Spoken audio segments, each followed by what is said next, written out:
Welcome to नाने classes. दोस्तों, नाने क्लासेस के यूट्यूब चैनल पे आपका स्वागत है। आज राजस्थान जीके की क्लास नंबर 229 है और इसमें मिक्स क्वेश्चन है सारे। इतिहास के, भूगोल के, कला संस्कृति के। इतिहास, भूगोल, कला संस्कृति की परीक्षाओं में सबसे ज्यादा रिपीट होने वाली ये क्लास आपको रोजाना रोज 9 बजे आपको मिलती है, संडे को छोड़कर। ठीक है, और कल संडे को भी ये क्लास मिलेगी। तो स्टार्ट करें इस क्लास को। सारे विद्यार्थी वीडियो को लाइक शेयर कर देना।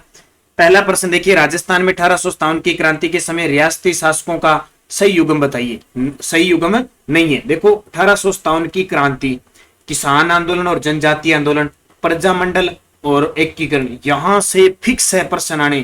कोई एग्जाम देख लो राजस्थान का आपको मिलेगा। क्रांति से तो कभी अछूता रहता ही नहीं है, एग्जामिनर क्रांति से प्रश्न ना दे तो वो अच्छे तरीके से आपको पढ़ना है। तो कौन सा युग्म सही नहीं है? देखो, कोटा के शासक उस समय राम सिंह थे, बिल्कुल सही है। जोधपुर के तख्त सिंह थे और सबसे ज्यादा फेवरेट जोधपुर वाला है। सिरोही के स्वरूप सिंह थे उस समय, तो सिरोही के स्वरूप सिंह नहीं थे। और भरतपुर के जसवंत सिंह। तो याद रखना, गलत कौन सा हो गया? सिरोही, क्योंकि सिरोही के शिव सिंह थे। सिरोही के शिव सिंह थे। जैसे आपको जयपुर का और याद रखना है, जयपुर के कौन थे? तो जयपुर के राम सिंह थे। और धौलपुर के कौन थे, यानी करौली के कौन थे? करौली के थे मदनपाल। कोटा के राम सिंह हो गए। बीकानेर के कौन थे? सरदार सिंह थे। मेवाड़ के स्वरूप सिंह थे। इनको याद रखना है। निम्न में से असुमेलित बताइयो। देखो, 1857 की क्रांति के समय पॉलिटिकल एजेंट थे। सबसे पहले ऊपर भारत में गवर्नर जनरल होता था। उस समय गवर्नर जनरल कौन था? Lord Canning. गवर्नर जनरल के नीचे होते थे AGG, agent to governor general. वो राजस्थान में थे जॉर्ज पैट्रिक लॉरेंस। और एजीजी के नीचे होते थे पॉलिटिकल एजेंट। तो जोधपुर का उस समय कौन था? मैकमोशन। उदयपुर का सावर्स यानी मेवाड़ का। सिरोही का जेटी हॉल। और भरतपुर का बर्टन। ये गलत है, क्योंकि भरतपुर का था उस समय मोरिशन। भरतपुर का मोरिशन था, बर्टन था। कोटा का मैकमोसन आ गया, सावर्स आ गया और जेडी हॉल आ गया। इनको अच्छे तरीके से। और जयपुर का ईडन था। चलो दिल्ली मारो फिरंगी का नारा किस विद्रोह में लगाते हुए क्रांतिकारी दिल्ली की ओर चल पड़े थे? चलो दिल्ली मारो फिरंगी शिवनाथ के नेतृत्व में ये नारा लगा था। इसका संबंध है एरनपुरा छावनी से। और एरनपुरा छावनी में जो विद्रोह हुआ था 21 अगस्त 1857 को हुआ था। और बाद में इस क्रांति का जो नेतृत्व किया था वो किया था अव्वा के ठाकुर कुशाल सिंह। एरनपुरा वर्तमान में पाली में है, पहले मारवाड़ रीजन में यानी जोधपुर रीजन के अंदर आता था। निम्न में से किस महिला ने 1942 के भारत छोड़ो आंदोलन में कार्यकर्ता के लिए सेवा प्रदान की थी? तो कार्यकर्ता के रूप में सेवा प्रदान की थी रत्ना शास्त्री। कौन है? रत्ना शास्त्री। निम्न में से कौन सी पुस्तकों का संपादन सागरमल गोपा द्वारा किया गया? कौन सी पुस्तकों का? और ये सारे जो टेस्ट है आपको राजस्थान जीके टेस्ट क्लास जो 7 बजे आपको टेस्ट मिलता है उसमें दे चुका हूं मैं। हालांकि 2-3 दिन मैंने वीडियो नहीं दिए थे, तब मैं पीछे चल रहा हूं। ये कल तक संडे की क्लासें देखे आपको 200, क्योंकि आज का जो आपको टेस्ट मिला था 232 नंबर मिला था राजस्थान के प्रतीक चिन्ह। अब संडे को छुट्टी होगी। इसकी सूचना टेस्ट यहाँ जो मिलता है ना, जो विद्यार्थी ज्वाइन कर रखे हैं ऐप के अंदर, ये टेस्ट की सूचना टेलीग्राम पे मिल जाती है भी आज कौन सा टेस्ट होगा। तो देखो, पुस्तक आजादी के दीवाने, रघुनाथ सिंह का मुकदमा और जैसलमेर का गुंडाराज, ये सारी की सारी पुस्तकें किसकी है? सागरमल गोपा की। बोल्शेविक समझौता किस किसान आंदोलन में हुआ था? तो बोल्शेविक समझौते की संज्ञा थी बेंगू किसान आंदोलन के समय अनूप सिंह के बीच हुआ था। ठीक है, अनूप सिंह के बीच हुआ था ये समझौता। क्रांतिकारी और अनूप सिंह के बीच में इसे बोल्शेविक समझौते की संज्ञा दी थी। 1952 की घटना की। उदयपुर के किस महाराणा ने केसरी सिंह बार्ड की रचना चेतावनी राज चुंगटिया से प्रभावित होकर दिल्ली दरबार समारोह में जाना भी निरस्त कर दिया? तो समय आप कह सकते हो ये समय है 1903 के आसपास की बात है। तो चेतावनी राज चुंगटिया 13 सोठे लिखे थे केसरी सिंह बार्ड ने, और पढ़कर उस समय शासक थे फतेह सिंह, वो दिल्ली दरबार नहीं गए। निम्नलिखित में से किस प्रजामंडल की स्थापना मुंबई में की थी? 4 राजस्थान के प्रजामंडल है, उनको याद रखना। तो सिरोही प्रजामंडल की स्थापना 1939 में गोकुल भाई भट्ट ने मुंबई में की। इसके अलावा आपको याद रखना है, जैसे बीकानेर की स्थापना कलकत्ता में हुई, भरतपुर की रेवाड़ी में हुई और जैसलमेर की जोधपुर में हुई। भगत पंथ के प्रतिपादक कौन थे? भगत पंथ के प्रतिपादक कौन थे? तो भगत पंथ के प्रतिपादक कौन थे? गोविंद गिरी। इन्होंने भगत पंथ चलाया था। संप सभा की स्थापना की थी। कब? 1883 में। कहाँ की थी? सिरोही में की थी। इस संप सभा के अधिवेशन होते थे, जैसे 1903 में हुआ। और फिर जो 1913 केंद्र हुआ था मानगढ़ पहाड़ी पर, 17 नवंबर 1913 ये खतरनाक साबित हुआ। और मानगढ़ धाम हत्याकांड एक बड़ा हत्याकांड हुआ, 1500 से ज्यादा भील मारे गए थे। और हाल ही में इसे मानगढ़ धाम को राष्ट्रीय स्मारक घोषित करने की चर्चा चल रही है। मेव किसान आंदोलन का नेतृत्व किसने किया था? तो मेव किसान आंदोलन का जो नेतृत्व किया था चौधरी यासीन खान ने। मेव क्षेत्र में हुआ था। राजस्थान के मंदिरों का कौन सा युगम सही सुमेलित है? राजस्थान के मंदिरों का कौन सा युगम है सही सुमेलित है? देखो सचिया माता का, यहाँ पे क्या कह रहा है ये, करणी माता का मंदिर कोलायत बीकानेर में, गंगा माता सावित्री। तो ये देखो सचिया माता का मंदिर है वो फलोदी के अंदर नहीं है, ध्यान रखना, ठीक है, ओसिया जोधपुर में, तो ये गलत हो गया। करणी माता का मंदिर देशनोक बीकानेर में, कोलायत में नहीं है, ये गलत हो गया। सावित्री माता का मंदिर, सावित्री मंदिर पुष्कर अजमेर में, ये गलत हो गया। गंगा मंदिर भरतपुर में, तो सही बताओ। ब्रिटिश इतिहासकार कर्नल जेम्स टोड ने राजस्थान के किस किले के लिए कहा था कि उन्हें यदि राजस्थान में एक जागीर संपत्ति की पेश की जाए तो वह इसी किले को चुनेंगे? ब्रिटिश इतिहासकार जेम्स टोड ने राजस्थान के किस किले के बारे में कहा था? तो भैंसरोडगढ़ के किले के बारे में कहा था। ये भैंसरोडगढ़ का किला भैंसरोडगढ़ चित्तौड़गढ़ में है, एक जल दुर्ग की श्रेणी के अंदर आता है। और इसकी खासियत एकमात्र राजस्थान का दुर्ग जिसका निर्माण व्यापारियों ने करवाया। निम्नलिखित में से असुमेलित बताना है आपको। देखो चांद बावड़ी कोटा में है क्या? सीधा सही गलत हो गया, चांद बावड़ी दौसा में है। त्रिमुखी बावड़ी उदयपुर में है। नौलखा बावड़ी डूंगरपुर में है। रानी जी की बावड़ी आबानेरी दौसा में है। ये बताना क्या है? रानी जी की बावड़ी आबानेरी दौसा में। अब देखो यहाँ पे रानी जी की बावड़ी वैसे कहाँ पे? बूंदी के अंदर है रानी जी की बावड़ी, तो यहाँ पे शायद ये भी मिस्टेक है, आबानेरी ये गलत है। चांद बावड़ी हो सकता है ये कोटा, क्योंकि चांद बावड़ी कई जगह बनी हुई है। जोधपुर में चांद बावड़ी है, भरतपुर में भी चांद बावड़ी है, कोटा में भी हो सकता है ये सही हो, लेकिन जो 100% है ना आबानेरी दौसा के अंदर नहीं है रानी जी की बावड़ी। तेज लय में विविध रंगों की पगड़ियों से हवा में कमल का फूल बनाना, 7-8 मटके सिर पर रखकर नृत्य करना आदि विशेषता किस नृत्य की है? यानी तेज लय में विविध रंग की पगड़ियों से हवा में कमल बनाना, कमल का फूल बनाना चलते ही, 7-8 मटके सिर पर रखकर नृत्य करना, यानी इसका मतलब है चमत्कारिक नृत्य। ये चमत्कारिक नृत्य कौन सा है? भवाई नृत्य है, और ये खास करके मेवाड़ क्षेत्र का प्रसिद्ध है। निम्नलिखित में से कौन सा लोकनाट्य शिव और पार्वती का प्रतीक माना जाता है? और ये रीट के अंदर तो टॉपिक है स्पेशल, कौन कौन से? लोक कला, लोक संगीत, लोक नाट्य, लोक नृत्य। तो टॉपिक वाइज आएंगे। ये शायद 229 और 230 नंबर 2 क्लासें मिक्स है, क्योंकि मिक्स टेक्स्ट दिया था तो मिक्स है। 231 में लोक देवता है, 232 में राज्य के प्रतीक चिन्ह है। अब टॉपिक वाइज हमारे चल रहे हैं। तो इनमें में से कौन सा लोकनाट्य शिव और पार्वती का प्रतीक चिन्ह माना जाता है? तुरा कलंगी के अंदर, ठीक है। अगला देखिए, सूची 1 में राजस्थान की प्रमुख बोलियां और सूची 2 में उनकी बोलियों के युगम दिए गए हैं। कौन सा युगम सुमेलित नहीं है? देखो सूची 1 में बोलियां और सूची 2 में बोलियां। देखो मालवी है, जो मालवी है, देखो बोलियां और उपबोलियों के हिसाब से देखो मालवी की उपबोली रागड़ी है, बिल्कुल सही है। ढूंढाड़ी की नागरचोल है, बिल्कुल सही है। वागड़ी की निमाड़ी है, ये गलत है, क्योंकि रागड़ी और निमाड़ी ये मालवी की है। मारवाड़ी की गोड़वाड़ी है, ये भी सही है, तो ये गलत है। वागड़ी आप एक उपबोली है। जिस काव्य ग्रंथ में किसी राजा की कीर्ति, विजय, युद्ध, वीरता आदि का विस्तृत वर्णन हो उसे क्या कहते हैं? यानी कीर्ति, विजय, युद्ध, वीरता आदि का विस्तृत वर्णन होता है उसे कहते हैं रासो। जैसे पृथ्वीराज रासो, दयालदास रासो, बांकीदास रासो, ऐसे। निम्नलिखित में से असत्य कथन को पहचानना है। निम्न में से असत्य कथन को पहचानना है। राजस्थान में सबसे अधिक जनजाति बांसवाड़ा में है, सबसे अधिक भील जनजाति। ग्रासिया जनजाति के गांव का मुखिया पटेल कहलाता है, बिल्कुल। सहरिया जनजाति में लीला मोरिया संस्कार विवाह से संबंधित संस्कार है, ये गलत है। लीला मोरिया इसके अंदर नहीं है, ये तो मीणा में है। सहरिया राजस्थान की एकमात्र जनजाति है जिसे भारत सरकार ने आदिम जनजाति समूह में शामिल किया है, बिल्कुल। ये पटेल भी सही है। अब देखो यहाँ 100% ये क्वेश्चन पेपर में आया हुआ है, 100% ये गलत हो रहा है। तो राजस्थान में सबसे अधिक भील जनजाति बांसवाड़ा, उदयपुर क्षेत्र में पाई जाती है, खूब पाई जाती है, ठीक है, तो ये ध्यान रखें। निम्न में से कौन सी हस्तकलाओं का समूह जयपुर जिले से संबंधित है? हस्तकलाओं का समूह जयपुर जिले से संबंधित है। देखो हस्तकला जयपुर में कौन कौन सी है? ब्लू पोटरी है, मीनाकारी है और कारचोब है।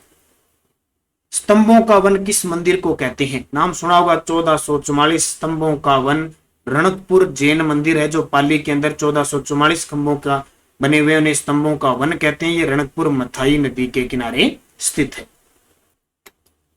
राजस्थान राज्य में मुख्यतः कोयले की कौन सी किस्म पाई जाती है? राजस्थान में कोयला लिग्नाइट प्रकार का कोयला होता है। जब लिग्नाइट की बात आती है ना, तो पलाना बीकानेर में सर्वश्रेष्ठ प्रकार का लिग्नाइट कोयला निकलता है। बरसिंहसर लिग्नाइट आधारित विद्युत गृह राजस्थान के किस जिले में स्थित है? और ये स्पेशल मैंने टॉपिक आपको ऊर्जा संसाधन वगैरह सब करवा दिए, इनको अच्छे तरीके से पढ़ते जाना। बरसिंहसर लिग्नाइट आधारित विद्युत गृह राजस्थान के किस जिले में स्थापित है? बीकानेर में। निम्न में से राजस्थान में मुंबई हाई के बाद देश का दूसरा बड़ा तेल उत्पादक क्षेत्र कौन सा है? तो मुंबई हाई के बाद है मंगला, और मंगला कहां पे?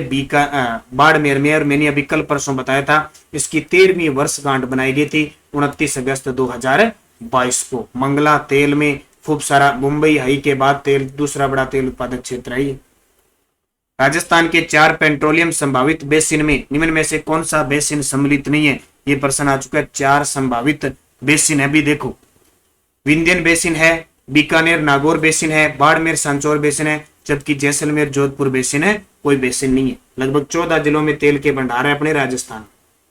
राजस्थान में गैर परंपरागत स्रोतों से ऊर्जा के उत्पादन हेतु भारत सरकार के नवीन व नवीकरणीय ऊर्जा मंत्रालय की नोडल एजेंसी कौन सी है? तो याद रखना, राजस्थान ऊर्जा निगम लिमिटेड। राजस्थान ऊर्जा निगम लिमिटेड, जिसकी स्थापना रेड्डा और RPCL यानी RSPCL ये दोनों थी। इसकी स्थापना 1985 को हुई थी, इसकी 1995। इन दोनों को मिलाकर 9 अगस्त 2002 को स्थापना हुई थी। अगला देखो, निम्न में से कौन सा राजस्थान का पहला सुपर तापीय पावर प्लांट है? तो पहला सुपर तापीय पावर प्लांट सूरतगढ़ वाला है। वर्तमान में सबसे ज्यादा बिजली का उत्पादन सूरतगढ़ से हो रहा है और विद्युत उत्पादन क्षमता सबसे ज्यादा छबड़ा 12 की है। मंगला तेल क्षेत्र राजस्थान के किस जिले में स्थित है? प्रश्न आ गया, बाड़मेर में। राजस्थान रिफाइनरी शहर पेट्रोकेमिकल्स कॉम्प्लेक्स परियोजना के कार्य का शुभारंभ पंचभद्रा बाड़मेर में कब किया गया? तो पंचभद्रा बाड़मेर के अंदर कब किया गया था? तो ये 16 जनवरी 2018 को। राजस्थान में प्रथम पवन ऊर्जा परियोजना किस जिले में प्रारंभ की गई? राजस्थान में प्रथम पवन ऊर्जा परियोजना किस जिले में प्रारंभ की गई? जैसलमेर में। और दूसरी की गई थी देवगढ़ प्रतापगढ़ के अंदर। ठीक है, ये भी याद रखना। राज्य में राजस्थान राज्य औद्योगिक विकास विनियोग तेल विनियोग निगम लिमिटेड की स्थापना कब हुई? राजस्थान राज्य उद्योग विकास विनियोग शायद ऐसे विनियोग निगम लिमिटेड की स्थापना कब हुई? 1980। राजस्थान राज्य मानवाधिकार आयोग की स्थापना राज्य में कब की गई? राजस्थान राज्य मानवाधिकार आयोग की स्थापना 1999 में की थी। कार्य करना शुरू किया था सन 2000 में। और ये पूरी डिटेल मैंने आपको RPSC, राज्य मानवाधिकार आयोग, राज्य महिला आयोग, राज्य निर्वाचन आयोग, वित्त आयोग, उच्च न्यायालय, ये टॉपिक सारे करवा दिए मैंने बीच में। तो रोज जो विद्यार्थी अब तक हमारे साथ नहीं जुड़ा है, 9 बजे की क्लास जुड़े, 7 बजे सुबह करंट की क्लास आती है उससे जुड़े। आप निरंतर जुड़ोगे, निरंतर अध्ययन करोगे तो आपको पता चलेगा क्लास में क्या चल रहा है और आपको क्या टॉपिक पढ़ना है, कैसे पढ़ना है, कैसे आपकी तैयारी होती है। एक दिन पढ़ लिया, 4 दिन नहीं पढ़ा तो आपके कोई काम का नहीं। और जिसने हमारे नानक क्लासेज पे टेस्ट ले रखा है ना, इसको प्रतिदिन किया करो, ऐसे नहीं टेस्ट लेके छोड़ दिया। राष्ट्रीय राजधानी क्षेत्र में शामिल राज्य का दूसरा जिला? तो राष्ट्रीय राजधानी क्षेत्र में शामिल राजस्थान का दूसरा भरतपुर, पहला अलवर। राजस्थान में राष्ट्रीय सरसों अनुसंधान केंद्र कहाँ स्थित है? तो रीट में ये अनुसंधान केंद्र है स्पेशल, एक दिन इनको भी ले लूंगा। जैसे आज शाम के क्लास में मैंने टेस्ट में, वहां टेस्ट में आपसे प्रतीक चिन्ह लिया है ना, वैसे तो अनुसंधान केंद्र कहाँ पे है? राष्ट्रीय सरसों अनुसंधान केंद्र सेवर भरतपुर में। राज्य की प्रथम सहकारी बैंक डीग भरतपुर में कब स्थापित की गई? प्रथम सहकारी बैंक डीग भरतपुर में स्थापित की गई 1904 के अंदर। सतपुड़ा विद्युत ग्रह किन राज्यों का सम्मिलित विद्युत ग्रह है? सतपुड़ा विद्युत ग्रह किन राज्यों का सम्मिलित विद्युत ग्रह है? तो राजस्थान, मध्य प्रदेश, गुजरात। राजस्थान में छबड़ा तापीय विद्युत परियोजना किस जिले में स्थापित किया गया है? 12 के अंदर। प्रश्न आपको पेपर में से मिलेंगे। ये अभी 2022 के एक पेपर में आया कि छबड़ा तापीय विद्युत परियोजना किस जिले में? 12 में। राजस्थान की प्रथम सूती वस्त्र मिल कहां स्थापित की? बड़ा ही फेवरेट प्रश्न है एग्जामिनर का। ब्यावर में कब? 1889। निम्न में से कौन सा कथन सही नहीं है? निम्न में से कौन सा कथन सही नहीं है? देखो, संविधान में राज्यपाल को हटाने से संबंधित प्रावधानों का कोई उल्लेख नहीं है, बिल्कुल सही है। राज्यपाल राज्य प्रशासन का तथ्यतः प्रमुख होता है, गलत है। तथ्यतः प्रमुख नहीं होता है, हमेशा मुख्यमंत्री होता है। विदिततः यह प्रमुख होता है। राज्यपाल राज्य वित्त आयोग का गठन करता है, बिल्कुल सही है। संविधान के भाग 4 के अध्याय 2 में राज्यपाल का उल्लेख है, बिल्कुल ये भी सही है। तो सही कौन सा नहीं है? बी नहीं। 3 बार मुख्यमंत्री नियुक्त होने वाले व्यक्तियों का सही विकल्प कौन सा है? 3 बार, ठीक है। देखो, एक तो आपको याद रखना है, मुख्य अशोक गहलोत 3री बार मुख्यमंत्री है। भैरों सिंह शेखावत 3 बार रहे थे। हरिदेव जोशी 3 बार रहे थे। मोहनलाल सुखाड़िया 4 बार रहे थे। अब देख लो ऑप्शन में, हरिदेव जोशी, भैरों सिंह शेखावत, अशोक गहलोत 3 बार मुख्यमंत्री नियुक्त होने वाले। शिवचरण माथुर वाला कट गया, ये 2 बार रहे थे। भैरों सिंह शेखावत, शिवचरण माथुर फिर कट गया, ये 2 बार रहे थे। भैरों सिंह वसुंधरा राजे 2 बार रही है, तो कट गया हरिदेव जोशी, भैरों सिंह शेखावत और अशोक है। कथन 1, राजस्थान मंत्रिपरिषद की न्यूनतम संख्या मुख्यमंत्री सहित 30 हो सकती है, बिल्कुल सही है, क्योंकि 91वां संविधान संशोधन के तहत विधानसभा की 15% से अधिक सीटें नहीं होनी चाहिए। राज्य की मंत्रिपरिषद उस राज्य की विधानसभा के प्रति सामूहिक रूप से उत्तरदायी होती है, बिल्कुल सही है, ठीक है। ये क्या कह रहा है कि राज्य मंत्रिपरिषद की न्यूनतम अधिकतम 30 हो सकती है, न्यूनतम नहीं होगी, तो इसका एक गलत है, दूसरा सही है। यानी न्यूनतम 12 ही होनी चाहिए, 30 नहीं होनी चाहिए। अधिकतम 30 हो सकती है अपने राजस्थान में, न्यूनतम कह रहा है कि 12 ही होनी चाहिए। यानी कहीं भी हो, किसी भी राज्य में 12 से कम मंत्री नहीं होने चाहिए, और अपने राजस्थान में 30 से ज्यादा मंत्री नहीं होने चाहिए। तो ये न्यूनतम पूछ रहा है, अधिकतम नहीं पूछ रहा है, ये पॉइंट भी पढ़ना है। निम्नलिखित कथनों पर विचार कीजिए। निम्नलिखित कथनों पर विचार कीजिए।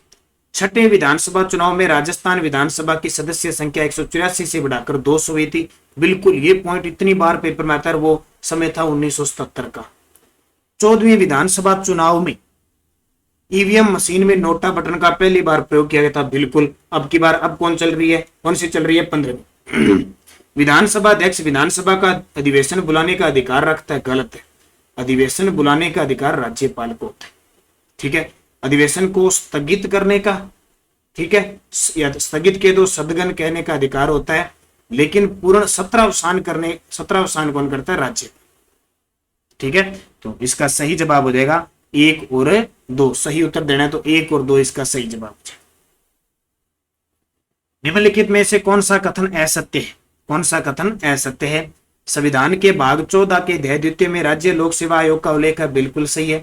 राजस्थान लोक सेवा आयोग की स्थापना 20 अगस्त 1949 को जयपुर में हुई थी, बिल्कुल सही है। राजस्थान लोक सेवा आयोग के पहले अध्यक्ष DC तिवारी थे, ये गलत है, सर SK घोष थे। राजस्थान लोक सेवा आयोग में एक अध्यक्ष और 7 अन्य सदस्य होते हैं, बिल्कुल सही है, 3 नंबर गलत है।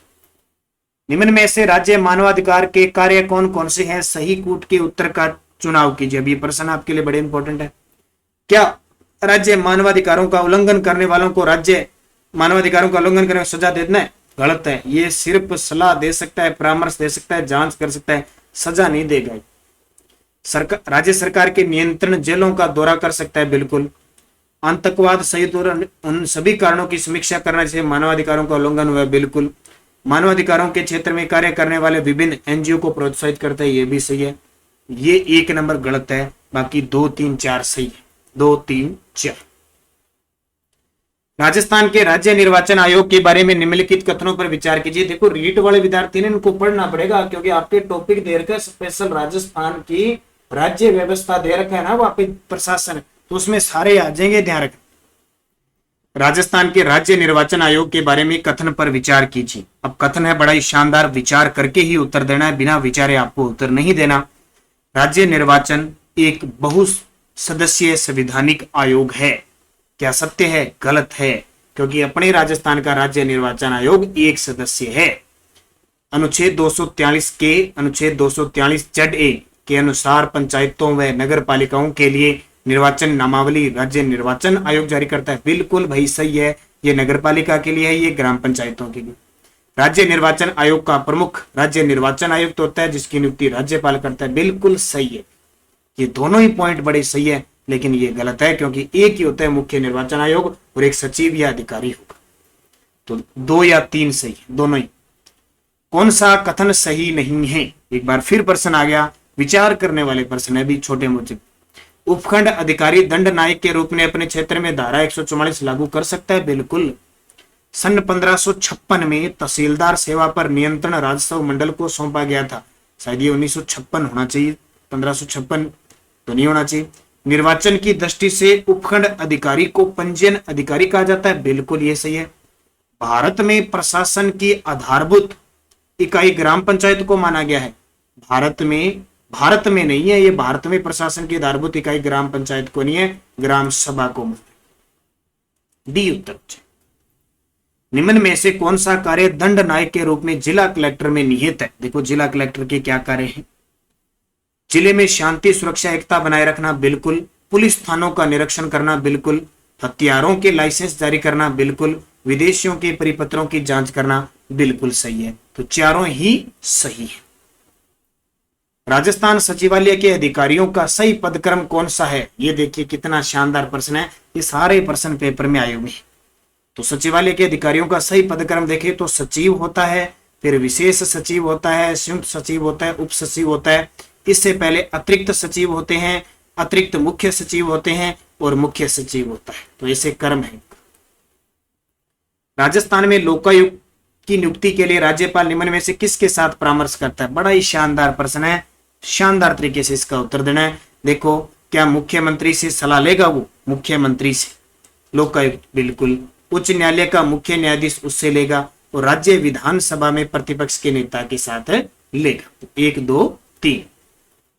राजस्थान पंचायती राज अधिनियम 1994 के अनुसार ग्राम पंचायत के गठन का प्रावधान किस धारा के अंतर्गत है? ग्राम पंचायत के गठन का प्रावधान धारा 9 के अंतर्गत है। औरंगजेब निर्मित बुलंद दरवाजा किस दुर्ग में स्थित है? तो औरंगजेब निर्मित बुलंद दरवाजा गागरोन दुर्ग में स्थित है। ये 50% आपके मिक्स आपको मैंने दे दिए। कल की क्लास भी मिक्स होगी क्योंकि 229 और 230 नंबर मिक्स है। 231 नंबर क्लास में हम लोक देवता को। बस निरंतर आप मेरे साथ जुड़े रहें, पढ़ दें, सफलता आपको जरूर मिलेगी। धन्यवाद सभी विद्यार्थियों को। जय हिंद, जय भारत।